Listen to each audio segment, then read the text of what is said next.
തൃശൂർ മറ്റത്തൂരിൽ ഒത്തുതീർപ്പിനൊരുങ്ങി കോൺഗ്രസിൽ നിന്ന് രാജിവെച്ച UDF അംഗങ്ങൾ. വൈസ് പ്രസിഡന്റ് സ്ഥാനം രാജിവെക്കാമെന്ന നൂർജഹാൻ. KPCCയുമായി നടന്ന ചർച്ചകളുടെ അടിസ്ഥാനത്തിലാണ് സമവായം. അതേസമയം വിമത സ്ഥാനാർത്ഥിയായ പ്രസിഡന്റായ ടെസി ജോസിന്റെ കാര്യത്തിൽ വ്യക്തതയില്ല. ഇപ്പോൾ വിവരങ്ങളുമായി സാരംഗ് കൂടി ചേരുന്നുണ്ട്. സാരംഗ്, വളരെയേറെ നീണ്ടുനിന്ന വിവാദങ്ങൾക്കും ആരോപണങ്ങൾക്കും ഒടുവിലാണ് ഇത്തരത്തിലൊരു സമവായത്തിന് തീരുമാനമെത്തിയിരിക്കുന്നത്. എന്തൊക്കെയാണ് വിശദാംശങ്ങൾ?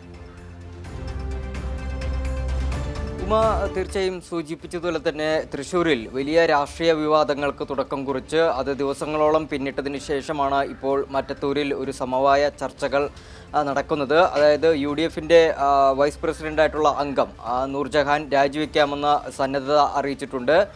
പാർട്ടിയുമായി നടത്തിയ വിശദമായ ചർച്ചകൾക്കൊടുവിലാണ് ഇത്തരത്തിലൊരു തീരുമാനം എത്തിയിരിക്കുന്നത്. ഈ ഒരു തർക്കം, അതായത് മറ്റത്തൂരിലെ BJPയുമായി കോൺഗ്രസ് ഉണ്ടാക്കിയ സഖ്യം വലിയ ചർച്ച ആയിരുന്നു. അത് സംസ്ഥാന തലത്തിലടക്കം വലിയ ചർച്ചകളായി.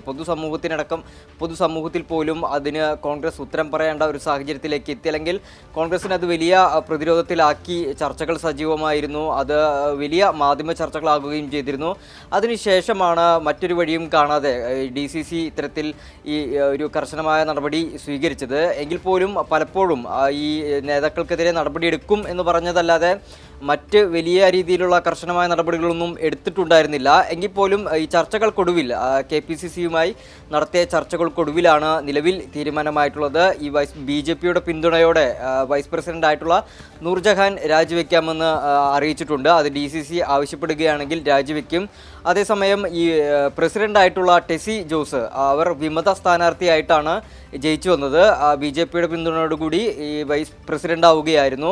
അവർ രാജിവെക്കുമോ എന്നുള്ള കാര്യത്തിൽ നിലവിൽ വ്യക്തത വന്നിട്ടില്ല. എന്തായാലും റോജി ജോൺ MLAയുടെ നേതൃത്വത്തിൽ കഴിഞ്ഞ ദിവസങ്ങളിലൊക്കെ തന്നെ വിശദമായ ചർച്ചകൾ നടന്നിരുന്നു. ഈ ചർച്ചകൾക്കൊടുവിലാണ് ഒരു അന്തിമ തീരുമാനത്തിലേക്ക് എത്തുന്നത്. അതുപോലെ തന്നെ ഈ പാർട്ടി അംഗങ്ങളെ, അതായത് UDFിൽ നിന്ന് രാജിവെച്ച അംഗങ്ങളെ 8 പേരെയും തിരിച്ചെടുക്കാനും DCC തയ്യാറാണെന്നാണ് അറിയിച്ചിട്ടുള്ളത്. BJPയുടെ പിന്തുണ തേടി BJPയിലേക്ക് കൂറുമാറിയ 8 അംഗങ്ങളെയും നിലവിൽ തിരിച്ചെടുക്കാനാണ് DCCയുടെ തീരുമാനം. എന്തായാലും ഈ പാർട്ടി അംഗങ്ങൾ രാജിവെക്കുന്നു എന്നുള്ള തലത്തിൽ കാര്യങ്ങളിലേക്ക് കടക്കുകയാണ്. എന്തായാലും അതൊരു വലിയ കാര്യമായിട്ടാണ് മനസ്സിലാക്കുന്നത്. പ്രധാനമായും BJPയുടെ പിന്തുണ വൈകിയാണെങ്കിലും വേണ്ട എന്ന് വയ്ക്കാനുള്ള തരത്തിലുള്ള തീരുമാനത്തിലേക്ക് എത്തുകയാണ്. അത് പലതരത്തിൽ കൂറുമാറ്റം നടന്ന സ്ഥലമാണ് മറ്റത്തൂർ. അതിൻ്റെ പിന്നിൽ പ്രവർത്തിച്ച അംഗങ്ങൾക്കെതിരെ ഇപ്പോഴും നടപടി ഇല്ല എന്നുള്ളതാണ് ഒരു കാര്യം. അതായത് TM ചന്ദ്രൻ ഉൾപ്പെടെയുള്ളവരാണ് ഈ അംഗങ്ങളെ കൊണ്ട് അല്ലെങ്കിൽ ഈ കൂറുമാറ്റത്തിന് വേണ്ടി നേതൃത്വം നൽകിയത്.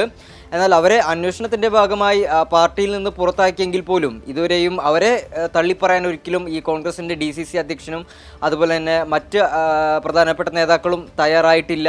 എന്തായാലും അവർക്കെതിരെ വലിയ രീതിയിലുള്ള കർശനമായ നടപടികൾ എടുത്തിട്ടില്ല. എന്തായാലും ഈ അംഗങ്ങൾ രാജിവെക്കുമെന്നാണ് നിലവിൽ അറിയിച്ചിട്ടുള്ളത്. ഉമ.